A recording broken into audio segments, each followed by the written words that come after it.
So hello and good afternoon everyone. Thank you for joining us today for the third webinar of Go Lean Digital Masterclass on ensuring digital business operational excellence. So as the world moves towards the digitalized operation in all the business sectors, there are lots of confusions booming around it. To address such situations and queries, CMR and BT organized this series of masterclass on lean digital transformation monthly basis. Today's masterclass is specially on the topic of ensuring digital business operational excellence and their effect on digitizing businesses, business processes, workplaces, and operating models. Hello everyone, I am Shayan De, Senior Editor at Cyber Media Research and your host for the session of today. So we already did 2 webinars on the same masterclass series in July and August, and the response was quite overwhelming. Some of you might have already attended those webinars, and I welcome you back to the third one. So before we proceed further, please note that for the whole duration of the session, all the participants will only be in listen-only mode. If you have any sort of questions, then please post them directly in the chat window in front of you. We will do a separate Q&A session at the end of the session masterclass series.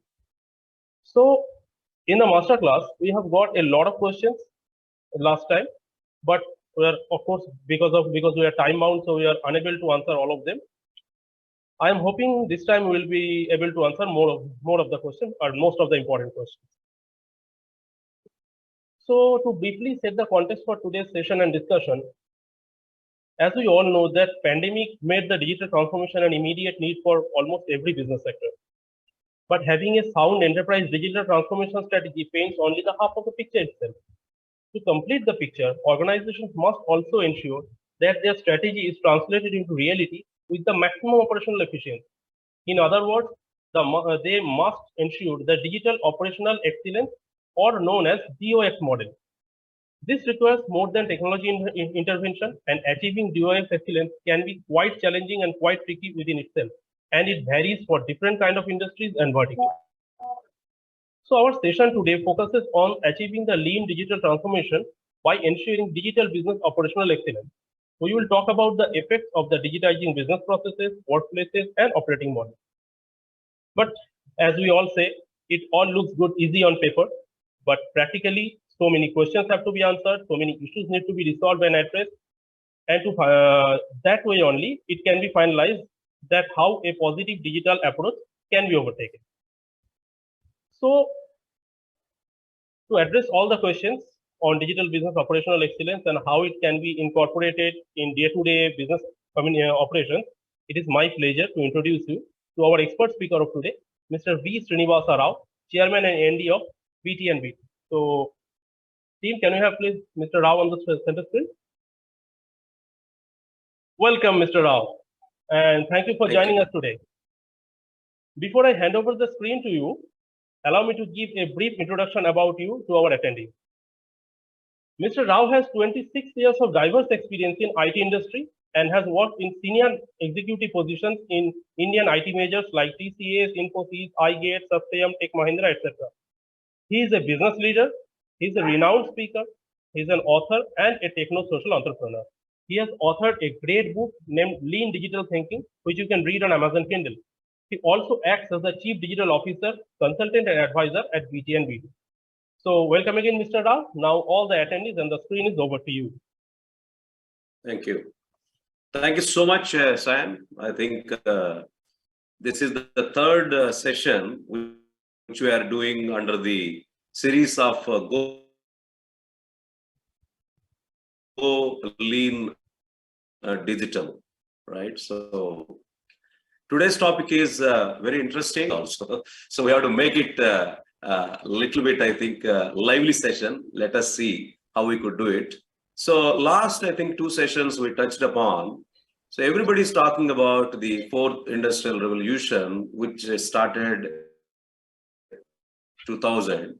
And now, in fact, we already got into 5th industrial revolution, I think in 2020. So that means in these revolutions, what is the most important thing is technology. The technology has become driving force. It's not just an enabler like in the past. So with that note, what we started under the Go Lean Digital series. The first one was Lean Digital Business Excellence Model. If any senior executive or mid-level executives want to really transform their organizations and businesses to digital, there must be a business excellence model with a very structured framework that should help them to sail through that digital journey very easily, effectively, and efficiently, and also most cost effectively. I think the second one, the series under this series we spoke, is the 5 phases of digitalization. Okay, so I fundamentally believe whether our life or it is the technology programs or projects or digital programs or projects, there must be a life cycle, right? So last session we spoke about the 5 phases of digitalization or digital transformation. It's like inspire, assess, innovate, experiment, and institutionalize. That's the structured manner. There must be a playbook, there must be some templates, there must be some automation tools and processes and methods. Now today, in specific, we are going to speak about what is digital business operations. I think a lot of people are talking about the strategy, leadership, and the future. But what about the operations today? How do you really use the technologies to ensure you get better operational excellence, profitability, cost reduction, and so on and so forth, right? With that note, let me start my session by sharing my presentation. Okay, so I hope everyone is able to see my screen. All right, so this is the slide always I use. I am sure those who joined my last 2 sessions can remember. So the whole, I think, difference in the last probably 20 years is technologies got married. There is an alliance. So information technology, operational technology, communication, collaboration technologies. If you go to the life sciences industry, biotechnology. So all these technologies were very siloed in the past. But today, because of the internet and the communication collaboration technologies and IPv6, so all these technologies got converged if you look at the right side. So there are so many technologies are in the market today, organizations are flooded and they are really worried about how these technologies will change my businesses. If I don't embrace these technologies, it seems to be a challenge. Probably I may become irrelevant.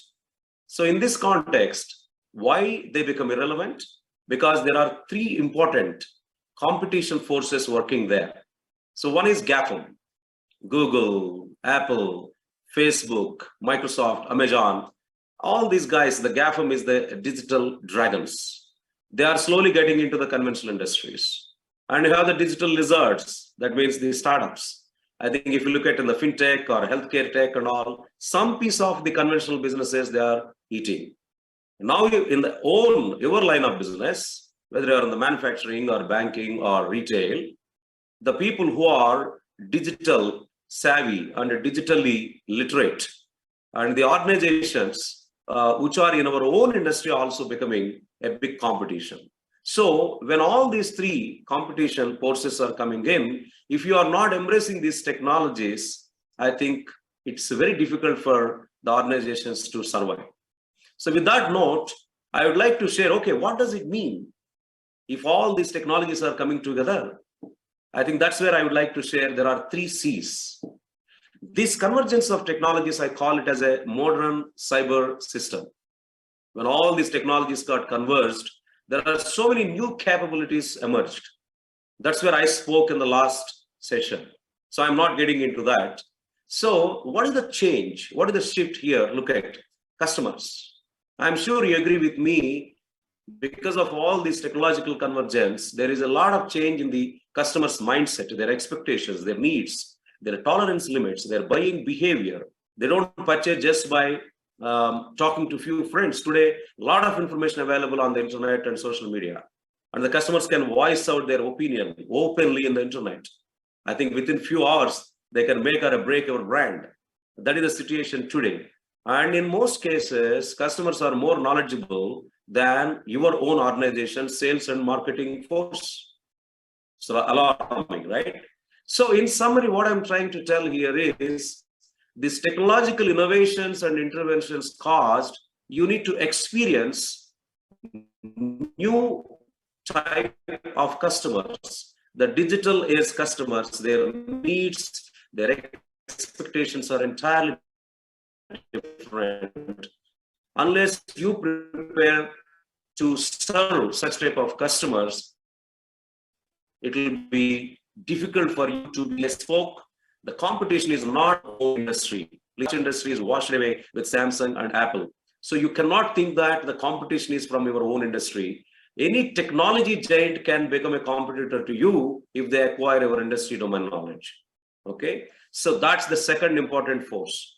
And the third one, very, very important here, is the convergence of physical and digital worlds. And today, human beings are there, they are working with the bots, and then they are working with robots, cobots and all. That is the convergence of physical and digital world. We are getting into this video conferencing, audio conferencing type of communication and collaboration. That is the physical and digital world. So there are so many examples you can have. So today we are working in physical and digital world, which are converged, and you really get new capabilities which will impact your business operations day to day.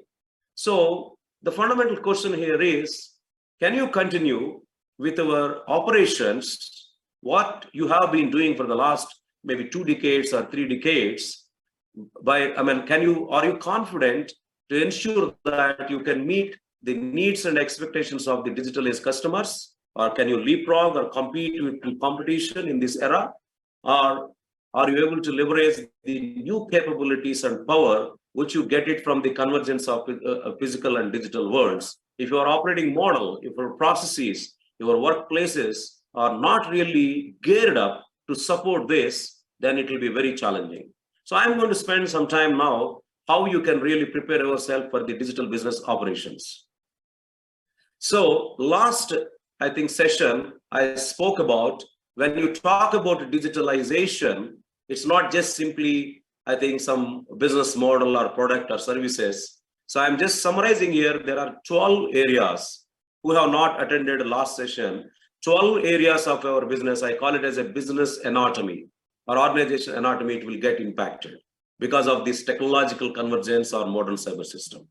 The scope today, I'm going to spend time on 3 things that I call it as the digitalized business operations. That means if you don't digitalize your workplaces, if you don't digitalize your business processes, usually you have more than 10, whether it is a production process, CRM, supply chain, inventory, HR, finance, all needs to be digitalized, of course, as per our business needs and priority. Then you also need to look at your operating model, whether it supports the whole digitalization journey or not. So this is what I'm going to spend today. So my view is, if anybody says that we are excelling in digital business operations, my fundamental question is, are you excelling in your processes which are digitalized? Do you have a new digital business operating model? And have you established the digital workplaces? If you have not done it, it's only peripheral and superficial. So we need to get into the details. With that note, so when we want to digitalize, I also introduced in my last session, I'll summarize here, you need to have a manifesto for the digitalization. Precisely, I call it as lean digitalization. So you need a new thinking, new mindset. You cannot execute digitally with traditional thinking. You must have a different mindset. For that, I introduced something called a new manifesto, lean digital thinking with 12 principles. If you say I'm digital, do you have these 12 principles in our DNA? Have you integrated these 12 principles into your business anatomy, the 12 building blocks what I spoke? If not, then you are not digital. Precisely, or accurately, if I say you are not lean digital. Why I said lean? The digital organizations are fat to build and manage. You have to bring the lean aspects to ensure you will not have the white elephants in future and you can manage them very affordably. So with that note, let us look at here. A few examples I would like to give here. I told 12 building blocks any organizations needs to look at. Out of that, today, I'm going to speak about these 3 building blocks. I call this as a cluster, that is a digital business operations cluster. In this digital workplace, digital business processes, and digital business operating model. Look at here. If it is a workplace, for example, if you are from a manufacturing industry, maybe the workplace could be a factory, the workplace could be a warehouse, the workplace could be your service center or showroom. Or if you are from a different industry, the workplaces might vary. But you need to ask yourself, are these workplaces digital or not? Then the processes, a few examples as I mentioned, supply chain, CRM, product lifecycle management, human capital management, supplier relationship management, sales, are these processes digital? Then the operating models, that means the way you structure and the way you take the decisions, the way the policies you introduced, all those things is an operating model.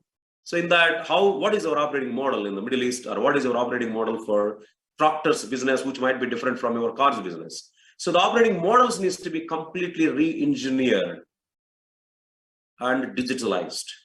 So if somebody asks me, so can you come and help me to make my operations super and bring digitalization as an instrument, then I ask them, okay, how is your workplace?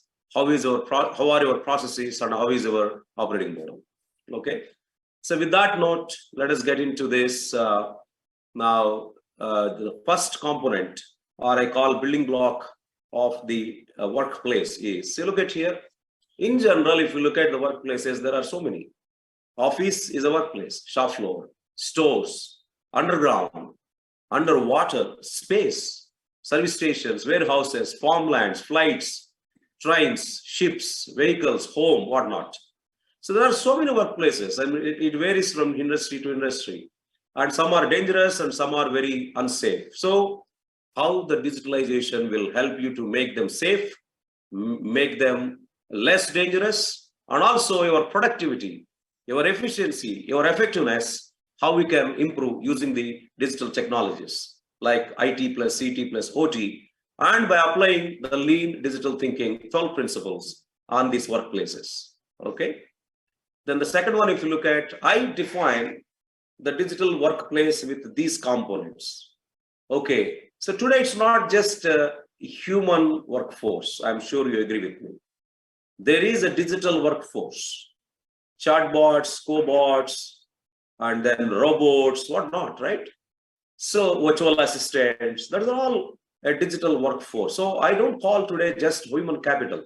I call it as a human digital capital. That means you have to look at the policies. So as a part of this, I think you need to look at what new policies you have within your workplace component perspective, right? Considering the human and machine, or human and digital workforce interface perspective, have you defined the new policies? So the second one is the processes. Do you expect any change the way the human digital capital management? That means a machine is interacting with human, or a cobot is working with another robot, right? Or cobot and human beings are working together. It is a human digital capital management. So do you have the right processes to ensure that this human and digital capital management happen? Then I also look at what is the digital professionalism. If anybody says that I am professional, I fundamentally believe that there are two important things required.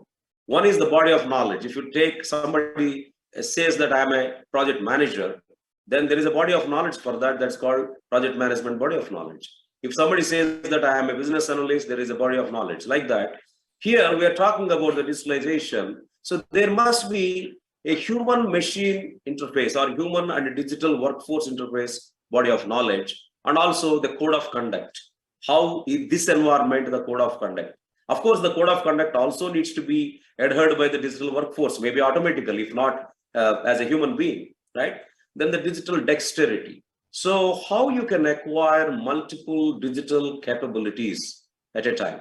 That is the digital dexterity. And today, remote working has become a norm. So whether your digital workforce is supporting or not, the virtual operations, the virtual collaborations, the virtual communications and all. Then agile workplace, you have different segments of the employees are coming in, also customers. So your workplace has to support the Gen Zs, Gen Ys, Gen X, of course, the Gen Alpha is also going to come. So that means, do you have that agility in our workplace? And I'm sure today some of the news items are coming. One of the companies, I think that is a taxi company, I think how that environment, toxic culture, they built it. Okay, I think that's not acceptable in today's world. Okay, and also you must have the startup type of agility within our organization and the workplace. You cannot say that a lot of changes are coming in, I can't accept them, it will take too much of a time. No, the customers are demanding for continuous newness, your competition is doing so much of things, then there is a continuous newness. That means the change is constant and instant. Unless you have that agility in our workplace, it is very difficult for you to cope up. Then I think the workplaces have to be more and more enjoyable. Maybe technology might play a role. Maybe you can use a metaverse tomorrow. Okay, not only that. So the immersive workplaces are expected. Then green workplaces are expected. Then intelligent workplaces are expected. That means whether software or chatbots or cobots and all the decision making, that is the human intelligence has to be augmented with artificial intelligence, deep learning and machine learning. There is nothing like the workplace exists today or tomorrow without all these artificial intelligence, machine learning algorithms, and your decisions are mostly dependent on your own intelligence plus the artificial intelligence. That's what I call it as an intelligent workplaces. And you will have some robo advisors which might give you as a business executive or a technology executive what you're supposed to do. You need not really worry about it, or you don't need to have a senior executive to guide you. The robo advisors will become a norm, right? So I think the safe workplace is also another important thing. So I think these are all so many things we need to look at if you want to define a digital workplace, which is a very important component of the digital operations. So the next one here, the workforce, I think that's where I think I spoke. What is the workforce in the digital operations perspective? As I mentioned, the human beings, the robots, the cobots, the chatbots, the virtual assistants and intelligent things, the machines. If you have a very intelligent machine which is IoT enabled and communicating through 6LoWPAN, Zigbees, and after that the data might be going to the internet, you can access through mobile and all. I think there are intelligent things. So today car is also an intelligent thing, right? So the forklift in a shop floor is an intelligent thing. So I think the workforce definition is changing in the digital business operations. You cannot think that only human beings are workforce. No, you have so many other elements of workforce are coming into your day-to-day operational work. That means the tasks are not just performed by human beings. The tasks are performed by a combination of human beings and others, as I shown here. So this is where I said, I think, when I said the human digital capital management, I'm not talking about only human capital management. I think we are here. If you look at the left side, the human beings. But as I shown in the previous slide, you also have the digital, I think, the virtual assistants and all. I call this as a human capital, and it is a digital capital. If I combine both, the human digital capital, the fundamental question to all organizations is, where are you in nurturing this human digital capital? Are you on track? Are you really working how you can induct a new digital workforce? How are you going to build them? So think about it. So human digital capital management is a very essential element in the digital business operations. The next one, I think, when you talk about this human digital capital, you also need to look at the processes, especially in the context of this. You call HR today, or you call HCM, the human capital management. A workplace doesn't exist without human beings, right? So I call this as human digital capital management, and you need to also look at different processes. Till now, you are acquiring or recruiting the human beings, but how do you recruit a chatbot? Or how do you recruit a cobot?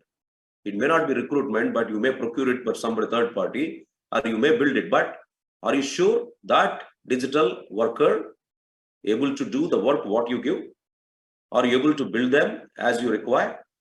Okay, that's where you need to look at how you are going to acquire the digital workers, how you are going to get the chatbots, what type of chatbots, what capabilities the chatbot must have, what capabilities the robot must have.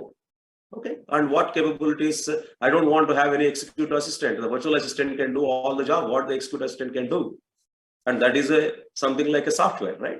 So the acquisition of digital workers is very critical. And then how do you enhance the human workforce skills? You already know that, but how do you enhance the skills of the digital workforce? The chatbot working at a very low level today, but I want to probably improve the algorithms with more data sets. So that means continuous improvement of the capabilities of these digital workers is very important. What is the process you have? How the human beings and these digital workers or human workers interact, work together. Sometimes probably you collaborate, sometimes you communicate, okay, or sometimes, I'm not sure, a digital worker may be your boss tomorrow. So how that interaction happens? It's not human to human. And then how the performance management of the digital workers will happen while you have some systems with humans? How do you say that the chatbot 1 is working fine and maybe another category of chatbot 2 is not working fine, virtual assistance is okay? So we continuously have to monitor the performance of these digital workers also, right? And of course, the safety, security, and privacy. And most importantly, can you develop virtual leadership? For companies like where we work, probably virtual leadership is a norm. In IT industry, most of the times we work in virtual. But for traditional industry, even this doing such type of sessions, what we are doing today was not something very common before the COVID. But today, probably some of the industries which are conventional accepted it. But tomorrow, your workforce might be sitting somewhere in the world, but still you have to manage them. So what is the process you define for that? I think this is the very important piece we all need to get it.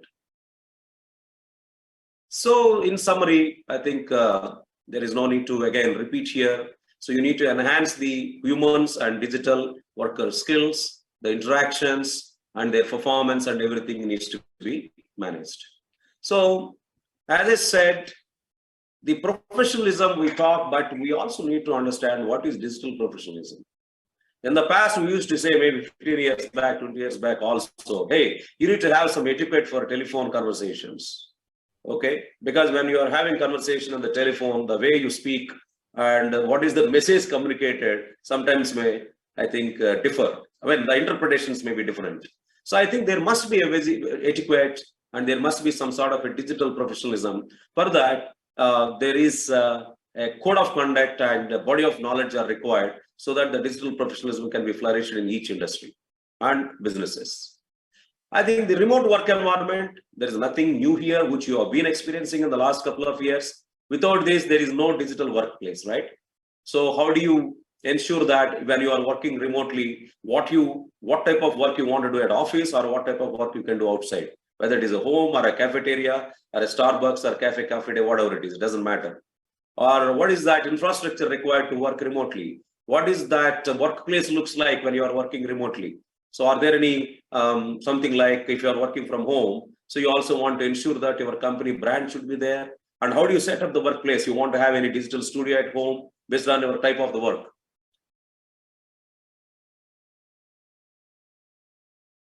Your teams are working remotely. We have to kill this culture of follow-up, reminder, and guidance. Self-organization becomes very critical. I'm sure you have seen so many stories. If the self-organization is not there, then companies will say that we monitor, we'll put something like a tool when you are not in front of your laptop or a computer. The tool will tell that you are out of the that particular workplace for some time, and all those things are becoming a challenge. Why somebody needs to monitor you as an employee? Okay, so I think the self-organization is very critical. Then virtual and physical socialization. Today, most of the things if we are doing online like this, there are virtual happy hours are there. Even the virtual musical concerts are happening today. And metaverse has come today. So there must be so much of a virtual socialization, but we cannot ignore the physical socialization.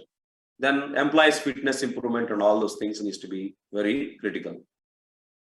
So I think this is what I basically summarize just to give an idea. So the digital workplaces, there are some different types of workplaces.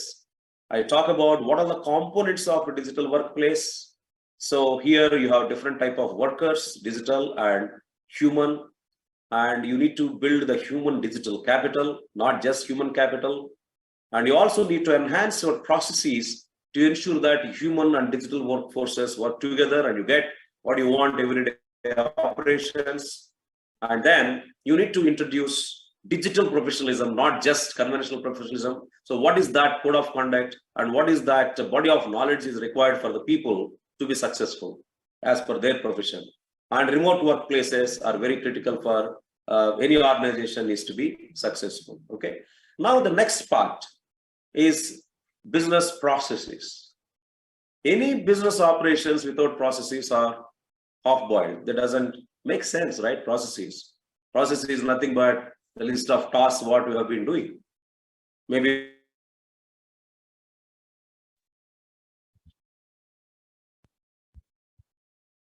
All right, everyone. I think there is some sort of technical glitch being faced by Mr. VSR.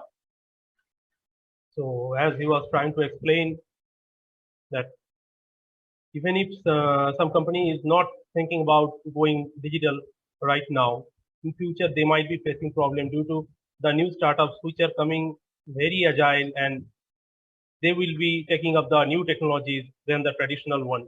So it is a big challenge going to be in future because right. yes, I think Mr. VSR is back on again. Right, So right. we'd like Yeah. to hear from you. Sure. Thank you. Thank you. So I think the first important point is, okay, irrespective of the size, of course, based on the size, scale, number of employees and all, the workplaces may vary. But first important component of digitalizing business operations is you need to relook at our workplaces, re-engineer, reimagine, of course, as per your scope, budgets, and the type of the businesses. There is nothing like one medicine fits all, right? The second important component of digital business operations is the process. So that means in the process also, I fundamentally believe for any organization, there is a value chain. Okay, the process, what high level, maybe let us say they are the level 1. Okay, so what are all the just high level? So if you take a manufacturing, there is a inbound logistics, there is R&D, there is a production, and there is outbound logistics, there is a sales marketing or something like that. So this is a high level, you give it, okay, without this value chain, there is nothing like a manufacturing exists, right? Then once the high level, you know that these are all something, the areas or functions to be excelled, you must have policies. Without having the right policies, you can't do it. So now you have to ask a fundamental question. I think I always ask the government officials, what policies you have today? 1849, 1902, or laws and all, I don't think they will work. Okay, somewhat the organizations are better, but today the digital immigrants, that means who are not the born digital, like Apple or Microsoft, they are all the born digital. But if you look at the digital migrants like manufacturing industries or banking or retail, they have been there for many decades, right? So they have to revisit their policies for the digitalization perspective, what policies needs to be changed. If you don't change the policies and if you live with the old policies, you will be successfully, I think, fail. The digital business policies are very important. Then you need to revisit our processes. Let us take supply chain. Okay, there is a conventional supply chain which you have been doing, which is supported by information technology. You have SAP, Oracle, or some other very famous supply chain process solutions are there. But can you assume today the supply chain management exists without IoT, the Internet of Things, or the blockchain, or the artificial intelligence and machine? Automatically, the workflow might change. The rules might change, the business rules. The policy might change, right? So I think, so we need to really look at what is the conventional process I have today. If I bring this IT plus CT plus OT, different technologies together, what is the to be process? In fact, when I was in Tech Mahindra as a CDO, we did it for one of the banking organization, the mortgage process. I asked my team to give me the level 0, level 1, level 2, level 3 process as is today. And then I asked them, if I give you the new technologies like whatever, of course, at that time, the blockchain was not that famous and all, but IoT was there and all. Okay, if I bring this IoT or mobile or analytics and cloud, all these new technologies, can you give me a new process by considering these technologies? What does it mean? When I consider those new technologies, you are getting new capabilities. By leveraging those capabilities, can I design a new supply chain process, a new workflow? That means the workflow might change. some of the places where the human workplaces are human workforce is replaced with digital workforce. Do you need the same process or the same workflow, same task? I don't think so. So we need to fundamentally ask, what is that the process will get impacted with this technological convergence of IT plus CT plus OT. Then natural, when your process change, your standard operating procedures will change. And then they must be supported by new age software applications, not just simply with our existing ERPs or SEM or CRM type. So many new capabilities have to be built integral to the software applications to support your digital workplaces or digital processes. This I call it as a digital business process pyramid. Nothing new here, but you need to bring that digital tinge. What does that means? A value chain change, how the policies will change, how the tasks, the sequence might change. Some of the tasks might go away. Who will work on those tasks? Human or digital? What is the standard operating procedures, which today? And what is the infrastructure required? This is the fundamental questions the senior executives needs to ask when they want to really re-engineer the business processes with the digitalization.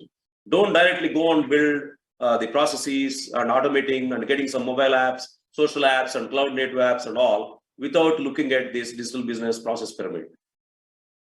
Okay, this is a bit heavy, but the same thing I am emphasizing. But how do you derive this digital business processes? I put this framework in my book also. So my fundamental belief is the business model has to be the input for your digital business process pyramid, because the business model must have the high level processes or value chain. That is the basis for me to design the new digital business processes, right? So I already talked about the policies, tasks and procedures and all. I don't want to get into too detail here, but the key message from this slide is don't ignore business model when you are going to design new digital business processes. Without understanding your business model, if you build your digital business processes, they may not be as effective as you want. So of course, this is the process anatomy. So the inputs, the work and outputs, you also need to look at. So what sort of changes you have to bring in these inputs, work and outputs when you digitalize. This is one example, is a manufacturing. When I say value chain, this I take it from my business model. So this is the value chain of a manufacturing industry, or level 0 process, you say. Then that one is divided into some sort of tasks here, look at here. So out of this, so many boxes here, I expanded R&D into multiple tasks. Then you need to ask at each and every level, when the technologies are coming with new capabilities, how the value chain will change. Then within that value chain, whatever the box given here, let us say R&D, how the digital technologies like IoT or IT plus CT plus OT, whatever different technologies we spoke, how the task will change. And here, to make this process, that's why I told, right? So it is not easy to tell how these technologies will change my process or a task or a business model and all, right? That's where the manifesto is required. A lean digital manifesto will provide you an excellent guidance, how you can digitalize a task or how you can digitalize a value chain or how you can digitalize your workplace and all. Take that manifesto and that will provide you the guidance to digitalize in a very wholesome way. Then I think you have the value chain, then you have the task, then how do you derive your standard operating procedures?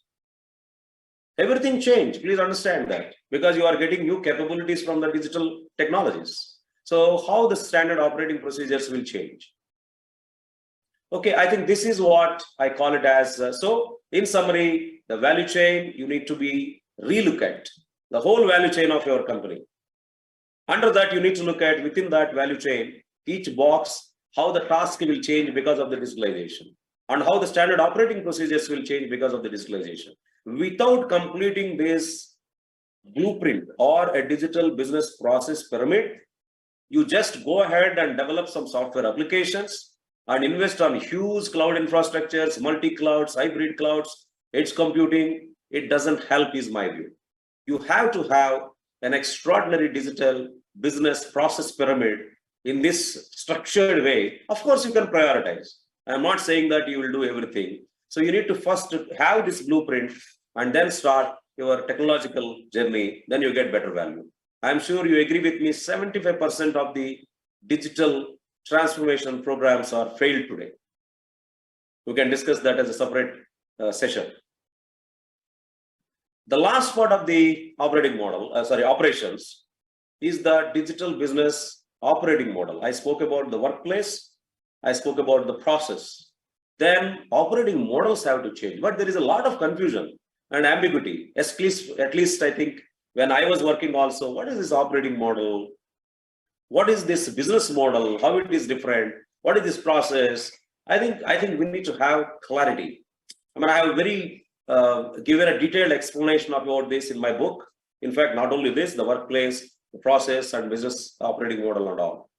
So the operating model, in my view, consists of these elements. Look at here. So the intelligent sourcing of suppliers. Your operating model should support you get the best suppliers. Why I said intelligent sourcing? Let us say today the artificial intelligence machine learning algorithms can help you based on the past performance and based on the predictive modeling. Hey, for this particular item, probably this supplier is the better. And the system itself will recommend you. Out of the 10 suppliers, I think this supplier is the better for this particular situation and procurement. That is called intelligent sourcing of the suppliers. That is a very important part of the digital business operating model. The second important part of the operating model is value chain, which we already spoke. And then supporting software applications and infrastructure, I touched upon. Then the most important thing is technology-driven organization structure. There is a distributed workforce, virtual collaboration, virtual communication, right? And today the decision makings are not done by just human beings. Artificial intelligence, machine learning is helping you to provide recommendations. So the structure, organization structure, the way you design today in the digital world has to be completely revisited. You have to remove the fact. A lot of technological interventions are required for communication, for collaboration, for decision making, for work distribution, for information flow from top to bottom, bottom to top. Everywhere technology plays a role. But don't you think then you need new roles, new behaviors, new skills, new structures? You need to revisit your organization structure. Then you will have intelligent assets. Your operations include, as I said, the workplaces. In the workplace, you will have the assets, whether it is a machine, whether it is a crane, or whether it is a forklift, whatever. They're all the assets, right? They must be intelligent. That means they have the IoT, like Internet of Things. They can sense, they can think, they can predict. So all the intelligent assets and resources also become intelligent because their digital workforce is required. The human workforce is augmented their intelligence with artificial intelligence. Then you get with that business insight. Without business insight, that means what? Predictive analytics, prescriptive analytics, and the descriptive analytics, diagnostic analytics, all those things you have to get it if you say you have a digital business operating model. And finally, do you really need human beings to monitor your work, or the systems can do that? If you take Chevron, for example, 6,000 kilometers away from Nigeria, able to monitor their oil rigs and valves remotely from San Francisco and California. Okay, so this is the whole smart monitoring and control mechanism. This is called a digital business operating model. So again, so this will not come from air. So we need to really look at the digital business model first. And I spoke about digital business model in my previous sessions a little bit more, but probably we can have a separate session on digital business strategy, digital business model, and digital business leadership as a separate session. So, but my fundamental belief is your operating models have to also take the digital business model as a basis. And whatever I explained in the previous slide, I put it in a different dimension here. The left side, fourth one, look at here, the intelligent suppliers, flatter organization, and so on and so forth. Sorry for the inconvenience again, all our attendees. I think this is the weather because of which such kind of convenience is happening again and again. We are trying our best to connect to VSR again. We'll let you know shortly. In the meantime, if you guys have any question, please do put them in the chat window. We are waiting for that because after a couple of minutes from now, we will be having a Q&A session. Thank you, everyone.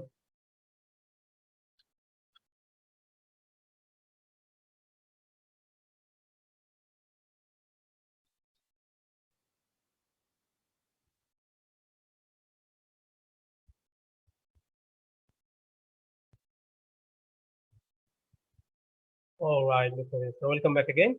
Hey, I'm sorry. Yes, we can understand the weather out there. It leads to such kind of internet convenience. Sorry for that. Yeah, it's okay. Just let us continue if okay. Yeah, the flatter organization structure is not having, okay, I can't say that I don't have hierarchy. If I want to scale up my business, it is mandatory to have hierarchy. How we can avoid it? But flatter organization structure means the information flows top to bottom, bottom to top very, very freely. You can go and talk to anyone. There is no hierarchy there. You can have a debate, discussion. There is a communication, there is a collaboration, right? So that is called a flat organization. So you will have the hierarchy, but it is a fear-free environment. It's an open door culture. The information flows from top to bottom and you can communicate with anyone. There is no hierarchy there.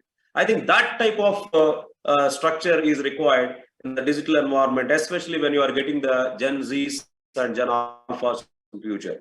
So if you have a hierarchical structure, but without this flatter angle, then I think it's very difficult to survive. Okay, so that's the one. So I think that's it. Just to maybe one more point we talk about here.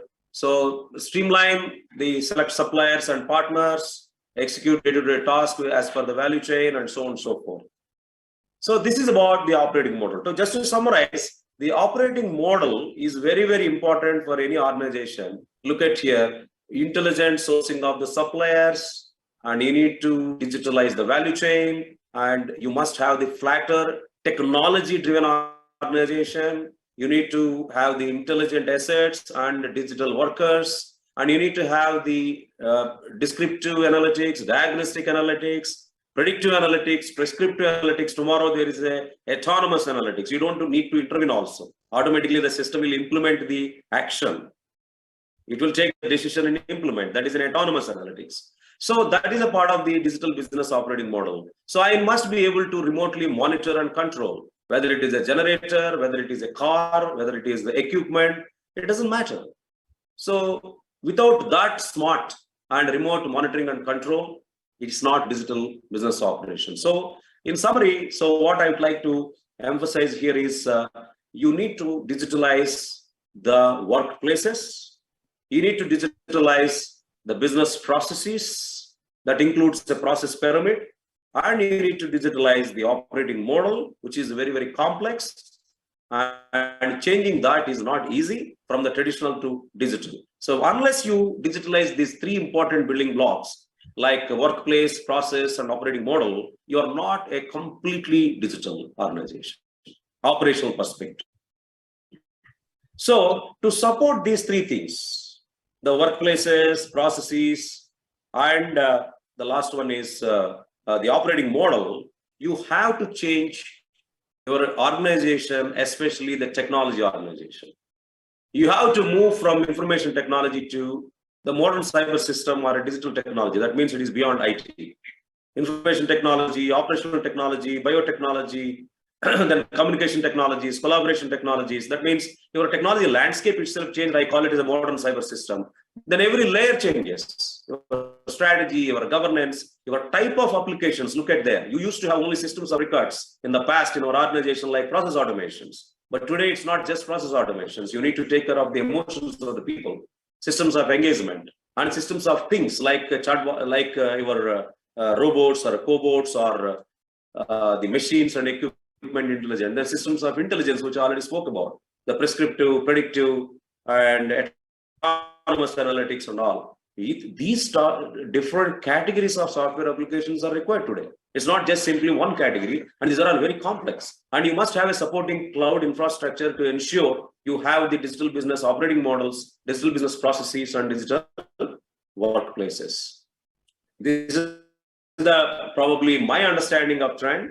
Last 40, 50 years, we have been working on process automations, whether it is industry process automation or a business process automation. 70% even today you are there. But systems of engagement, you need to consider the people emotions and how do you provide better experience to them. And the unforgettable moments of experience, the second category. Third, Internet of Things have come. The physical objects are also becoming intelligent. A lot of software applications are required, which interact with other systems of records and engagement. Finally, a lot of data is coming from these applications that has to be handled by systems of intelligence. Unless your technology organization is prepared, geared up to build, design, build and operate these type of software applications, you cannot support the digital business operations. So what changes you have to bring in our technology organization is very, very critical. But that should be driven based on the business. It's not just simply building the whole infrastructure, applications and all, without understanding the operating model in the dimensions of the digital workplaces, digital processes, and digital operating model. I think that's it. Probably I'll conclude. So you must transition from traditional to digital business operations, which is the very, very, very, very complex task. I think in this slide, I can probably talk very easily, but the culture, there's a lot of change management, new skills, new capabilities, new work environment, new policies, new processes, new rules, so many things. But have a clarity on your prioritization perspective, and then focus on digitalizing the workplaces, processes, and operating models. And as I mentioned, my first series, leverage this lean digital business excellence model. That really that is where my book, I wrote it, Lean Digital Thinking. You can purchase it and read it when you get some time, and ensure that you have the supporting digital software applications and infrastructure to make it happen. So that's it for today, and I'll pause here. Okay, so thank you, Mr. Rao, for the interesting session. It was quite self-explanatory itself. Especially I like the part where you discussed that even the middle-level companies has to be agile like the startups because of the never-ending technology intervention. That's what that kind of thinking also aligns with my thought process. So with the rising discussion of such things, there are a couple of questions coming to the mind, and we'll try our best to uncover the answer while we move to the Q&A session. So the first question come in mind that what kind of difference, how can you differentiate between the traditional and digital business processes itself? What kind of differentiation are there? How can it be defined in a layman language? Do you have any opinion on that? So operations you're talking about, digital and traditional. Digital and traditional operations. Yeah, I think whether digital or traditional, the three important pillars of operations, my experience says, one is the workplace or work environment. The second is the process. And third is the operating model. That may include your organization structure, okay, and your suppliers ecosystem. There are so many things are there, right? I'm sure in the traditional operating model or traditional processes or the traditional workplaces, you have not best leveraged the convergence of these multiple technologies. As I said, IT plus IT means the information technology, collaboration technologies, communication technologies, operational technologies, right? All those things you have not leveraged in our operations in the past. Mostly what you did is IT, yes, that is for the business processes, OT for industry processes if you are a shop floor. But you have not leveraged the power of convergence, right? So that's number one. Number two, you will see digital workers. Okay, very small piece of experiences we are getting today. But tomorrow the police law and order system will be only the big bosses and few middle might be there. Done by probably the cops not required. Maybe the robots will be the cops. Why I need a cop there? And the robot is very intelligent. It has a lot of sensors. It has the 360-degree cameras, not like human beings, only front-end, right? And it can really walk and it can jump 30 feet height. So you are overcoming the human capabilities and getting a new type of workforce, right? So your interaction will change and your workplaces are becoming highly intelligent. Okay, it's not like just simply the conventional way what we are doing. So one laptop may be enough to do a lot of work, right? So your work. So I think that there are so many. I just high level I touched upon. So if anybody wants to really digitalize their operations, they have to look at these three very detailed. Okay. Okay. So at the end of your discussion, at the last slide, while I've been explaining the last slide, you mentioned change management. So can you put more light on the importance of the change management? Because in digital transformation, change management seems to be a crucial point, and All right. it becomes a challenge for most. See, I was telling I have been promoting change is constant is our era. Maybe you are next generation to me. Maybe it looks like that. Okay. So change is constant and change is instant today. It's not only constant. Unfortunately, that is the situation what we are living in. Why? Customers are looking for continuous newness. And competition is coming from unknown corners. We don't know. Any technology change may become a competition for me. Then if you don't have that agility, that means how do you respond fast to the changing situations? Okay. So the change management perspective today, you are conventional. And now I am telling my dear friend, you have to, so okay, what happens now? The CEO of the company, the board of directors and CXOs thinks that we have to become digital. Okay, what does it mean? You are designing a new workplaces, you are designing new policies, new processes, and you are designing new operating models, new roles, new structures, new decision-making mechanisms, and new environment and all. A big, huge new blueprint is coming out. But you think that I will do it probably after the blueprint is implemented, you are gone. Where you design the blueprint itself, the employees and all the leaders have to understand we are moving from this baseline to this benchmark. Maybe year 1 is this, year 2 is this, year 3 is this. My dear friends, you need to acquire new behaviors, you need to acquire new skills, you need to acquire new capacities. You should learn how to work with robots, cobots, chatbots. I'm giving one example and all. So you need to define how the change looks like visually. Don't tell verbally and to everyone. And as per the role, my dear friend, it is here today. After 3 years, his role will not be there. But will you be ready for that role? Or your role will be there, but entirely it is different. The way you are working and the way you have to work is different. Okay, I think unless the change management, unless you have a visualization of the change, which you put it black and white in the diagrammatic or something, a different form, people usually underestimate the change, unfortunately. Nokia knows that the change is happening. BlackBerry knows that the change is happening. They are not dumb guys. They know that they have to change. But why they are not able to basically adjust to the environments? Change is not properly managed. Exactly. That's why even if the old players doesn't change quickly enough, even the new upcoming MSMEs or startups can become a big challenge for them. No, they know. If they possess digital knowledge. What I'm saying, Sayan, they know that. They know that the change is coming in and it's going to impact and all. Okay, I will tell you, before Satya Nadella, how was Microsoft? And after Satya Nadella, how was Microsoft? There is a lot of change. There's a big difference. That's where change.